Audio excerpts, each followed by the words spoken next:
Hari ini kami tidak pernah kekurangan apapun yang baik. Kasih-Mu lebih dari hidup, kuasa-Mu nyata dalam kehidupan kami. Roh Kudus, cengkeram kami dengan kuat supaya tidak menyimpang kanan, tidak menyimpang kiri, tapi terus berpegang kepada panggilan yang ilahi. Pujian, hormat, kuasa, kemuliaan, pengagungan bagi nama Tuhan Yesus. Kau perisai hidup kami, Kau pagar tembok sekeliling kami, tidak pernah dan jahat bisa menyentuh hidup kami. Engkau Tuhan, upah kami yang sangat amat besar. Di dalam nama Tuhan Yesus, yang percaya diberkati sama-sama boleh berkata, amin. Baik, shalom saudara sekalian, senang sekali boleh berjumpa dengan Anda dalam ibadah online. Anda bisa lihat saya nggak bisa lihat Anda. Di mana Anda berada, saya percaya sejahtera Tuhan bersama dengan Anda sekalian, Bapak Ibu saudara sekalian. Saya percaya jangan jadi lemah, jangan jadi kendor semangat. Ada beda loh Bapak Ibu antara menonton ibadah sama beribadah.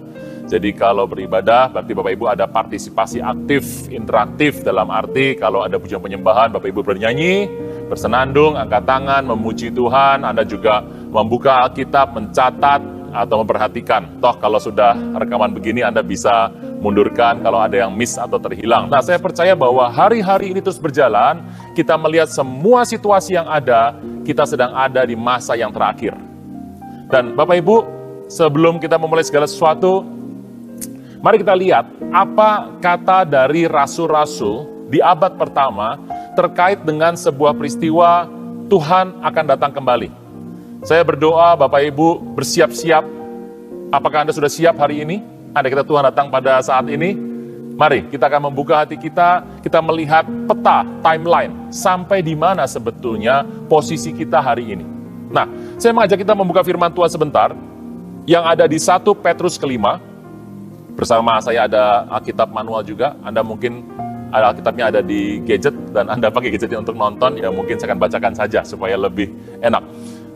Pertama Petrus 5, dari ayat yang ke-4 saja. Pertama Petrus 5 ayat ke-4, saya membaca ini sampai ayat yang ke-11, ada begitu banyak topik, setiap ayat adalah topik yang tersendiri. Tapi ini menarik sekali. Petrus adalah murid yang menjadi soko guru para rasul, dan dia menjadi orang yang cukup dekat dengan Tuhan Yesus, bahkan masuk dalam lingkaran 3 di sana. Dan inilah pesan beliau di abad yang pertama kepada kita sekalian, maka kamu apabila Gembala Agung datang, kamu akan menerima mahkota kemuliaan yang tidak dapat layu. Jadi ini khusus kepada orang-orang yang menggembalakan jemaat, kepada orang yang membina, mementoring, memuridkan, semua akan diberikan janji mahkota kemuliaan. Dikatakan di sana adalah apabila Tuhan Yesus datang. Bayangkan di abad pertama, Petrus sudah bilang seperti ini. Demikian jugalah kamu, ayat ke-5, hai orang muda. Tiba-tiba dengan cepat Rasul Petrus beralih kepada orang muda. Anak muda hari ini, Anda adalah orang-orang yang berpeluang untuk bisa beribadah offline, karena pemerintah tidak mengizinkan tidak merekomendasikan untuk yang di atas 60 dan di bawah 12-15 untuk di rumah saja, tapi yang ada di orang-orang muda yang ada di usia menengah punya berpeluang bisa beribadah apabila diizinkan. Nah, tunduk kepada orang yang tua. Pesan pendudukan diri. Dan kamu semua rendahkan dirimu seorang terhadap yang lain. Pada saat merendahkan diri seorang pada yang lain, kita mengerti bahwa hari-hari ini masalah utama adalah munculnya saling tuduh, saling fitnah di banyak hal.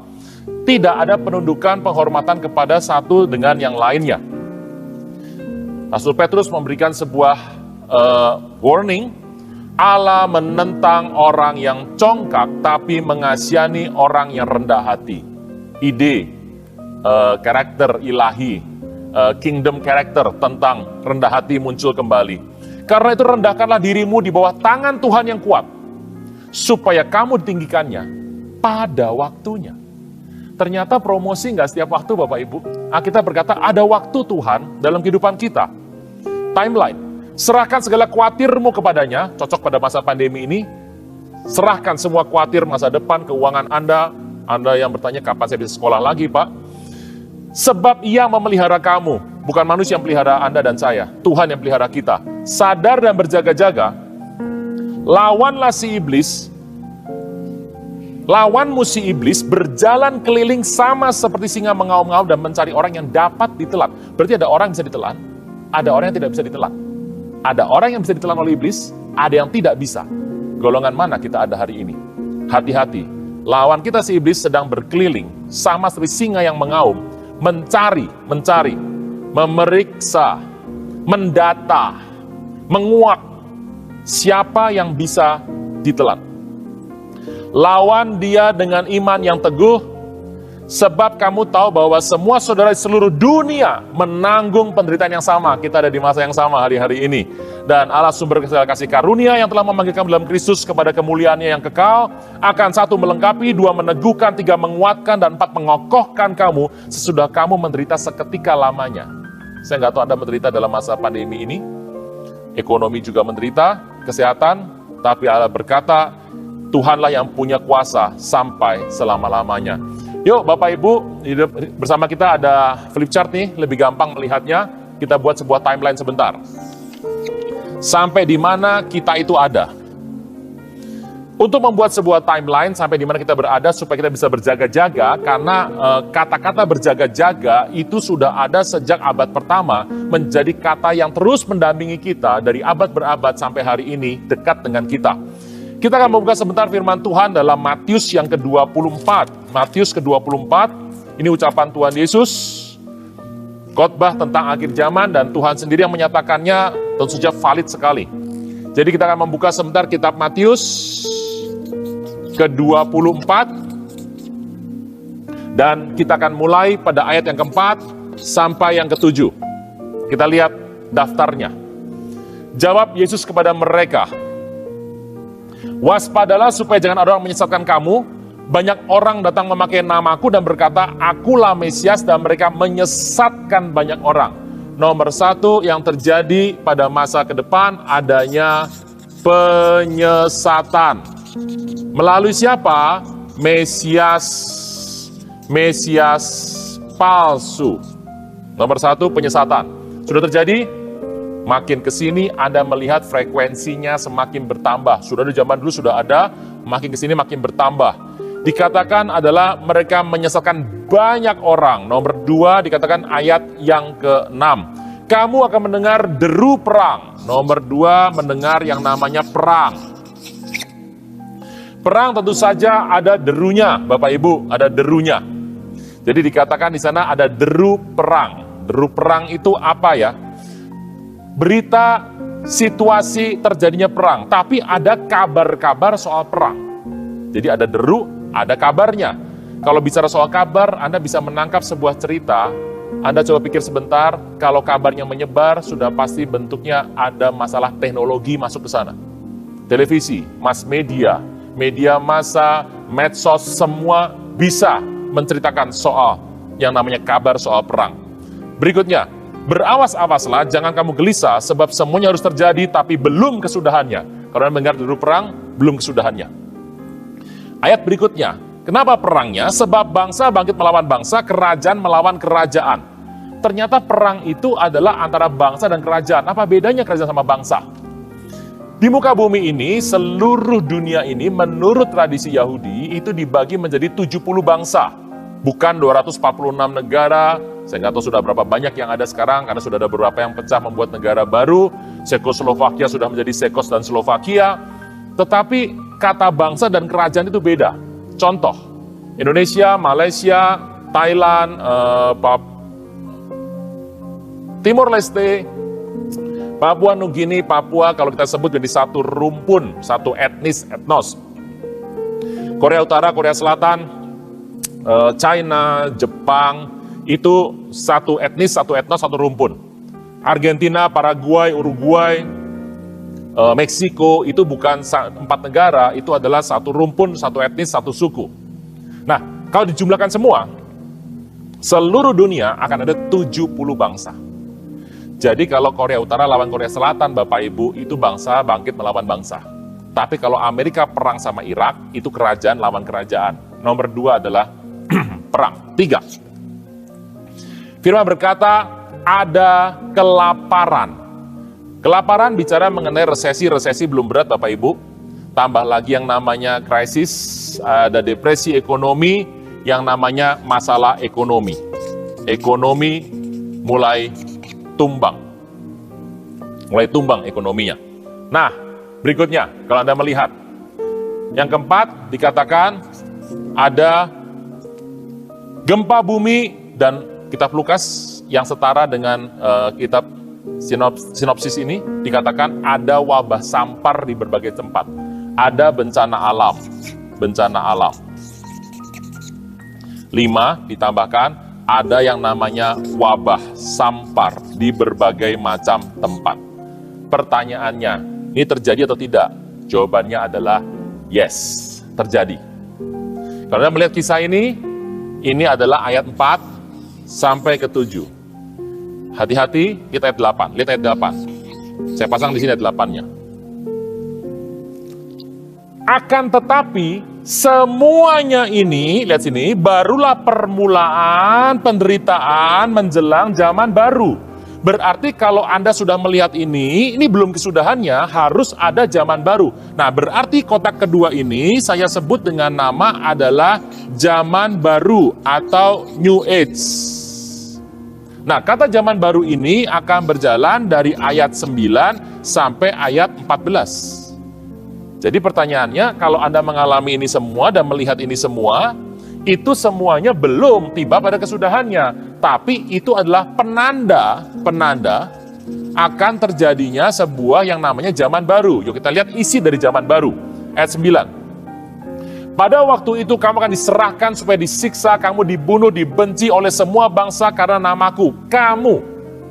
Kamu bicara mengenai orang Yahudi dan percaya Tuhan Yesus. Ini bicara mengenai kekristenan. Jadi kalau sudah percaya Tuhan Yesus, yang namanya bangsa, suku, agama, kultur, semua di bawah. Nomor 1 adalah Kristus. Jadi adalah kekristenan, itulah ada pengikut Kristus. Di sana dikatakan akan ada tekanan. Terjadi? Yes. Anda bisa lihat di negara-negara Timur Tengah, bagaimana Kristen ditekan. Anda bisa melihat negara-negara dengan komunisme di sana, ditekan habis-habisan. Oke. Dikatakan di sana, kekristenan yang percaya Tuhan Yesus mendapat tekanan. Yang kedua, dikatakan adalah banyak orang akan murtad. Kata murtad itu berarti tadinya adalah di dalam. Dia beralih, dia murtad. Teruskan. Berikutnya dikatakan mereka saling menyerahkan dan saling membenci. Kata saling, Bapak Ibu, itu bicara mengenai dua sisi, dua pihak, saling. Anda lihat hari ini, dengan teknologi yang ada, bagaimana orang percaya Tuhan Yesus yang katanya anak Tuhan, kelihatannya harus banyak belajar karakter karena mereka mulai saling. Terjadi saling menyerahkan, membongkar, memfitnah, buat hoax segala macam, saling, membenci. Bapak Ibu, yang unik adalah hari-hari ini, di tengah kita nggak kenal orang, kita bisa tanda kutip membenci orang tanpa pernah kenal orangnya. Hanya karena statement yang kita nggak pernah tahu jari siapa yang menulis, namanya benar apa tidak, salah apa tidak, yang terjadi adalah orang bisa saling membenci hanya karena ada sebuah tulisan yang tidak pernah saling ketemu. Nggak masuk akal ya Bapak Ibu, tapi terjadi. Kita berkata dengan jelas bahwa saling menyerahkan, saling membenci. 11, banyak nabi palsu yang muncul dan menyesatkan banyak orang. Nabi palsu. Yang unik adalah kalau di sini ada Mesias palsu, di sini nabi palsu. Nabi palsu ada dua macam Bapak Ibu. Satu adalah nabi palsu itu yang memang nabi, memang betul nabi, tetapi endingnya berubah menjadi palsu. Itu nabi palsu. Tetapi ada juga yang dia itu bukan nabi, tapi berlaku seolah-olah seakan-akan menyaru, meniru sebagai nabi. Teruskan, dikatakan, dan karena makin bertambah kedurhakaan, berarti akan muncul yang namanya durhaka. Durhaka berarti tidak melihat kepada penghormatan, tidak melihat kepada sebuah ketetapan, melawan sebuah keteraturan. Durhaka berarti tidak melihat yang namanya budaya, etika. Semua dilanggar. Sudah melihat hari-hari ini? Oke, teruskan. Dan akibatnya adalah kasih menjadi dingin. Nah, ini kasih menjadi dingin. Kasih menjadi dingin. Bapak Ibu, saya nggak tahu kondisi hari ini membuat mungkin engkau menjadi dingin. Suam-suam.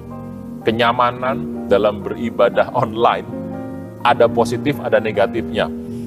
saya harus mendorong, memotivasi Bapak Ibu supaya terus mengerti bahwa ini adalah sebuah ibadah, kita bisa dekat sama Tuhan. Gunakan semua teknologi untuk dekat sama Tuhan. Teruskan dikatakan, tetapi orang yang bertahan sampai kesudahannya akan selamat. Jadi ada banyak orang benar yang bertahan hati itu. Bertahan sekali. Tetapi yang terbaik dari ini semua, Injil kerajaan akan diberitakan ke seluruh dunia menjadi kesaksian.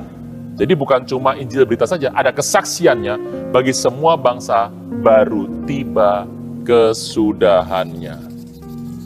Tiba kesudahannya. Jadi ini Bapak Ibu, Anda bisa menggunakan ini sampai 9, sampai 10, sampai 11 contoh yang ada di Alkitab. Anda bisa pecah lebih kecil lagi. Saya hanya mengambil garis besarnya saja. Dari sini dikatakan baru tiba kesudahannya. Setelah itu mulai ayat ke-15. Sampai selesai. Berarti ada sebuah garis di sini cerita soal kesudahan, dan itu dimulai nanti di ayat ke-15. Ini Matius 47, 9, 14, 15 sampai selesai. Ini kisah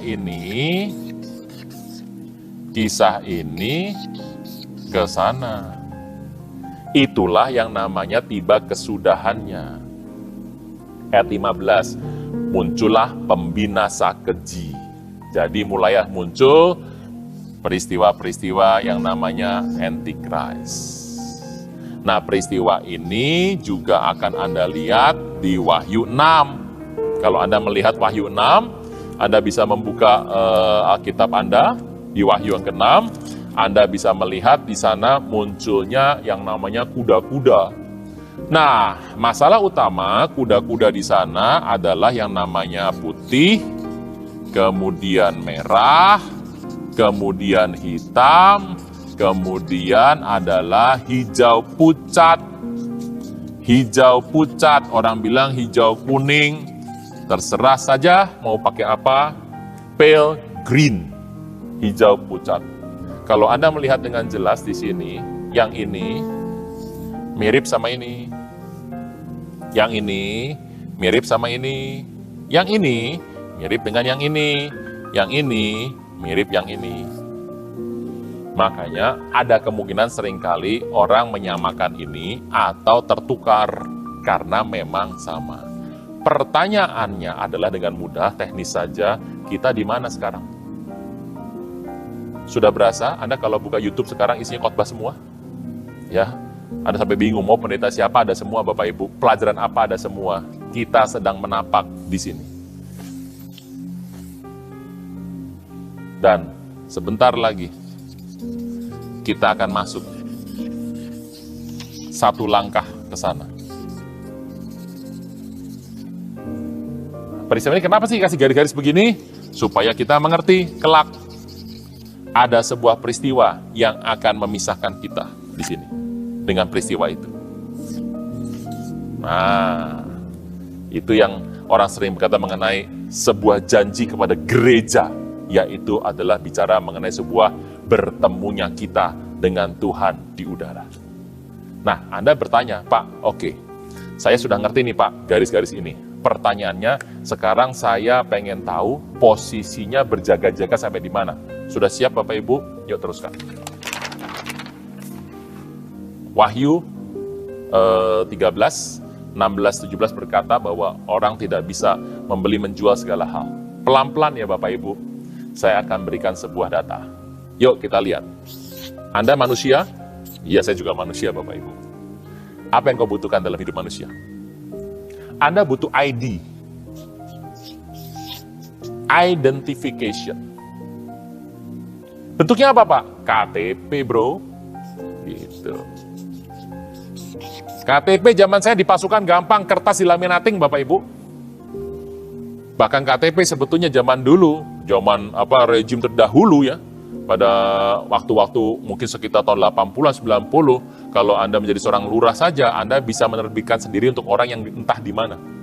Ya kenapa? Karena cuma kertas, ditambah dengan foto sendiri, kemudian dikasih cap, ada sidik jarinya di sana.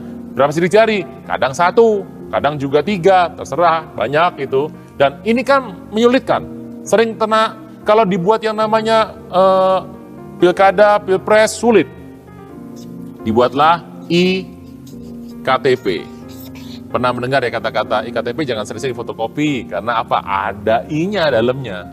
Ada sebuah alat. Bapak Ibu, saya tahu Bapak Ibu sudah begitu banyak memasukkan kata chip dalam kehidupan ini. Tapi ayolah kita akan menggunakan kata baru sekarang yang lebih luas. Karena ada orang berkata, itu chip AI, Artificial Intelligence. Ini adalah manusia. Kalau itu adalah sebuah barang atau produk. Barang atau produk. Pertanyaannya, menggunakan apa kalau barang itu? Nomor 1 adalah nomor. Lihat, kalau Anda lihat kamera di tempat ini, Anda lihat barang Anda, dikasih nomor. Nomor itu adalah identifikasi atas sebuah barang. Tapi kalau lama-lama pakai nomor, repotnya adalah kebanyakan barang di supermarket pakainya barcode. Yang bentuknya begini. Begini. Barcode. Nah, barcode. Lama-lama pakai barcode terus sulit. Anda kalau lihat ke supermarket pakai EDI, Electronic Data Interchange, net, itu pakai barcode, di scan. Lama-lama menggunakan yang namanya chip. Dan ini digunakan di banyak kantor di Jakarta, di kota-kota besar di Indonesia sudah menggunakan pola-pola seperti ini. Nah, berikutnya, kalau Anda punya komputer ya tentu saja kalau sekarang ya plusnya internet. Kalau dulu komputer ya cuma sebagai media, sekarang semuanya adalah Internet of Things, revolusi industrinya sudah keempat. Anda pakai apa sih? Pakai PC. Atau PC itu di rumah tuh, yang gede, yang tabungnya besar itu, yang berat, yang kalau bawa terus 2 orang. Oke. Pakai PC tiap hari capek nggak? Yes, capek sekali. Biar keren pakai apa? Lebih bonafit, pakai notebook. Sampai sekarang masih ada ini, notebook masih ada. Notebook. Tapi masalahnya kalau pakai notebook, Anda nggak bisa bawa-bawa. Repot, tinggal di mobil, nanti mobilnya dirampok. Gitu. Gunakan apa? PDA. Ini zaman itu namanya O2. Kalau Anda pernah dengar O2, berarti Anda usianya mungkin sudah tidak muda lagi. Palm. O2. Pakai PDA, berat. Lama-lama pindah dari ke BlackBerry segala macam ya. Pindah lagi ke smartphone. Smartphone. Nah, saya percaya semua pakai ini, smartphone. Jadi dengan satu genggam, semua hidup Anda di sana. Masalah utama, Anda pakai smartphone, Anda bisa ketinggalan smartphone. Ada yang bawa 3, bawa 2, susah smartphone-nya, udah gitu baterainya ngedrop lagi, Anda bawa segala macam, repot sekali. Sekarang gunakan adalah wearable computer, yaitu adalah yang ada di jam tangan Anda. Namanya adalah wearable computer. Anda kalau pakai jam tangan, yang sekarang juga smartwatch, ada WA masuk, Telegram masuk, notification masuk, semua ada di jam tangan Anda. Jadi Anda bisa lihat, Anda lari di sana, bisa tahu berapa langkah segala macam buat kesehatan, jam ini dipakai lebih hebat lagi. Wearable computer. Di beberapa tempat menggunakan kacamata yang bisa untuk merekam, untuk ada kameranya, bisa melihat semua kemampuannya menggunakan wearable computer. Nah, pakai apa wearable computer supaya berjalan? Yaitu adalah, kita lihat yang namanya RFID. Nah, kesanalah semua ini bermuara. Semuanya bermuara ke sana. Oke, teruskan. Anda punya apa? Uang. Uang ya. Kalau Anda punya uang, Anda pasti pakai bank. Ya, karena bank itu ya tempat uang ada gitu. Uang ada apa saja? Pertama, uang tunai atau uang kartal. Saya nggak tahu Anda tahu bahasa ini kartal. Yang kedua, uang giral. Anda bisa punya yang namanya debit kartu kredit, debit, TM, itu giral. Bentuknya bisa giro, bisa namanya cek, segala macam. Dan yang ketiga adalah e-money. Pak, uang tunai masih ada? Ada, tapi lama-lama habis. Dan kalian kalau terima uang tunai, Anda semprot pakai alkohol 4 kali. Mau pegang serem, kenapa? Sumber dari virus katanya. Penggunaannya makin kecil. Anda sekarang punya uang giral, debit, segala macam, ATM Anda sekarang sudah pindah ke smartphone. E-money Anda pindahnya ke smartphone. Uang digital, Dana, OVO, GoPay, semua di sini. Dan inilah garisnya. Semua lari kalau ke smartphone. Indonesia mayoritas ada di sini. Kalau Indonesia, Bapak Ibu, dari ujung dari Aceh sampai ke Papua, mungkin masih ada yang di sini. Nih, di sini, masih di sini Bapak Ibu. Nih, masih di sini. Masih di sini. Kalau kota besar, di sini garisnya. Asia maju ada di sini. Dan ini garisnya. Ke depan Bapak Ibu, ini sudah menyatu semua ya. Ini jalan terus, akan nanti habis. Ini menyatu ke sana. Ini pindah ke sana. Dari sini pindah ke sini. Semua nyatu di sini. Dan tinggal satu langkah lagi Bapak Ibu adalah implantable computer. Implantable computer. Kalau sudah begini Bapak Ibu, semuanya data diambil. Apa sih yang harus kita berjaga-jaga hari-hari ini? Orang mengambil data, algoritmanya. Anda berasa nggak kalau Anda punya bayi, tiba-tiba Anda buka komputer, Anda punya medsos, kok ada iklan masuk soal popok bayi atau susu? Kemanapun Anda pergi, teman Anda siapa? Semua diambil datanya. Data ini adalah ekonomi masa depan. Yang menarik adalah dengan data diambil ini semua, disimpan dalam bentuk AI yang mengambil data Anda. Termasuk Anda suka ke gereja, Anda menonton apa, jarimu nontonnya film Indonesia jadul terus, ketahuan, kelahiran tahun 70, kan gitu. Nontonnya Korea drama, ini orangnya melankolis, ketahuan semua dipeta, sampai satu hari Bapak Ibu, yang dipeta bukan cuma data kehidupan, data transaksi, data jiwa Anda akan direkam, termasuk bagaimana caranya engkau mencari Tuhan. Gerejamu di mana? Anda sukanya bagaimana, membaca Alkitabnya bagaimana, bahkan satu hari kalau engkau terpuruk, engkau jatuh, engkau dalam kondisi yang stres dalam hidup Anda disentuh oleh Tuhan, Anda pengen kembali sama Tuhan, siapa yang engkau hubungi, komunitasmu di mana, gerejamu di mana, sedang apa engkau di sana, semua dipetakan. Apa tugas artinya? Bahwa itu akan diambil sampai tingkat di mana engkau mau kembali sama Tuhan, mencari Tuhan pun sudah terdeteksi. Apakah ini berbahaya? Saya harus angkat tangan sebentar, karena kita sedang menjalani ini semua. Berjaga-jaga. Apa artinya? Masukkan dalam hidup Anda dan saya sebuah pemikiran bahwa kita harus selesaikan tugas amanat agung. Amanat agung itu adalah esensi. Apa sih esensi, Pak? Tujuan diadakannya semua benda. Sendok buat lempar orang bisa, Bapak Ibu. Sendok buat gali tembok, buat bikin terowongan kabur dari penjara bisa. Tapi esensi sendok itu untuk menyuap makanan. Apa esensi dari kursi? Kursi dipakai untuk pembatas bisa. Pembatas gawang buat main bola bisa. Kursi dipakai buat manjat ya bisa. Tapi esensi kursi adalah untuk duduk. Esensi adalah tujuan diadakannya sebuah benda atau sesuatu. Bapak Ibu, esensi dari kekristenan di akhir ini, Tuhan berkata, pesan yang terakhir adalah engkau harus pergi, memuridkan semua bangsa, semua etnis yang kau temui.